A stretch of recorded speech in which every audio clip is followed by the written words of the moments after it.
Welcome to the wonderland stories. لو پیارے بچوں، آج کی کہانی کا نام ہے جھوٹا دوست۔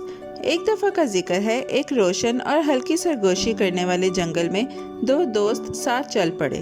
سورج کی روشنی لمبے درختوں کے درمیان ناچ رہی تھی۔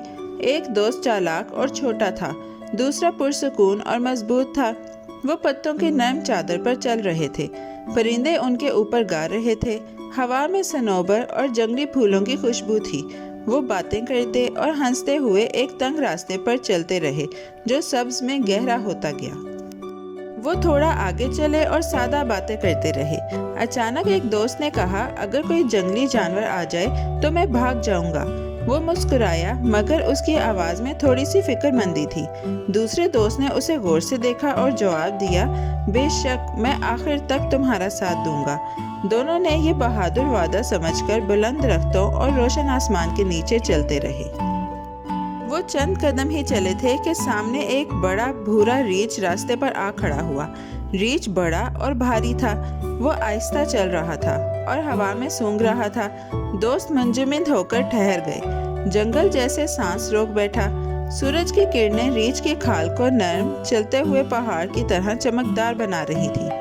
پتوں کی سرگوشی ان کے ارد گرد ہوئی جب ریچھ رکا اور دونوں چھوٹے شکلوں کی طرف دیکھا۔ فوراً پہلا دوست درخت پر تیزی سے چڑھ گیا۔ وہ تیز اور ہلکا پاؤں تھا۔ وہ چھال پر چڑھ کر ایک محفوظ شاخ پر بیٹھ گیا۔ اوپر سے وہ ریچھ کو بہتر دیکھ سکتا تھا۔ اس نے چوڑی آنکھوں سے دیکھا جب نیچے جنگل میں وہ چھوٹا پرتناؤ منظر برقرار تھا۔ شاخیں اس کے گرد سرگوشی کر رہی تھیں اور ہلکی ہوا اس کے چہرے کو چھو گئی جب وہ لکڑی سے چمٹا ہوا تھا۔ دوسرا دوست درخت پر چڑھنا نہیں جانتا تھا۔ اسے جانوروں کی کہانیاں یاد آئیں اور اس نے فوراً سوچا۔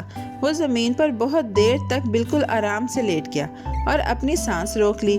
اس نے اپنی آنکھیں بند رکھیں اور ایک سوتے ہوئے پھٹیکے کی طرح خاموش رہنے کی کوشش کی۔ وہ چاہتا تھا کہ ریچھ اسے نظر انداز کر دے۔ گرے ہوئے پتے اسے تھوڑا سا ڈھانپ گئے اور وہ جتنی نرم سانس لے سکتا تھا ویسے ہی لے رہا تھا۔ ریچھ قریب آیا اور دوسرے دوست کو احتیاط سے سونگھا۔ اس نے اس بالکل خاموش جسم کو اپنے پاؤں سے چھوا اور پھر دوبارہ سونگھا۔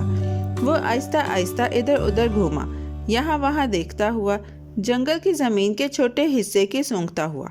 کچھ دیر بعد ریچھ جمائی لے کر مڑ گیا اور گہرے درختوں کی طرف چل دیا، راستے کو ویسا ہی خاموشی سے چھوڑتے ہوئے جیسے آیا تھا۔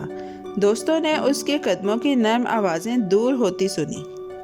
جب ریچھ چلا گیا اور پتوں اور پرندوں کی آوازیں لوٹ آئیں تو پہلا دوست درخت سے اتر آیا۔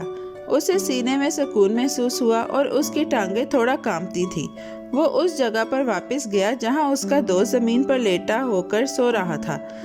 جنگل دوبارہ سانس لینے لگا۔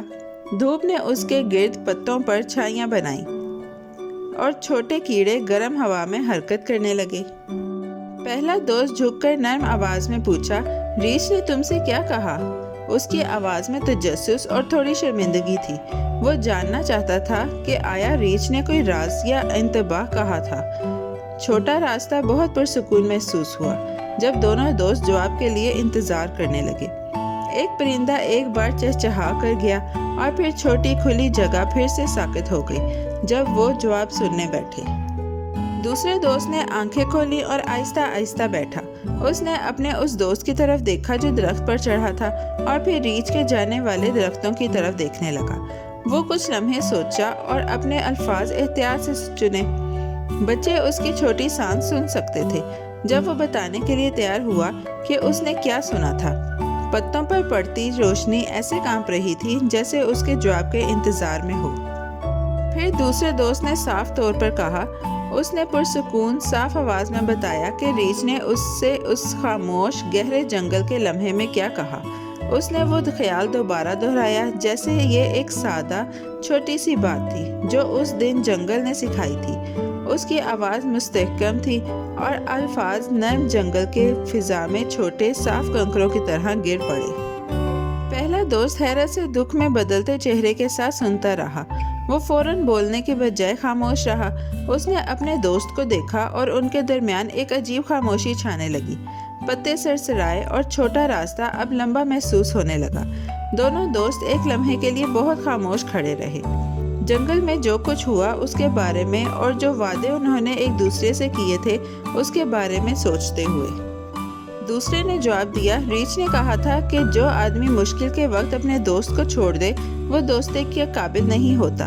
یہ کہہ کر وہ ایک طرف چل دیا۔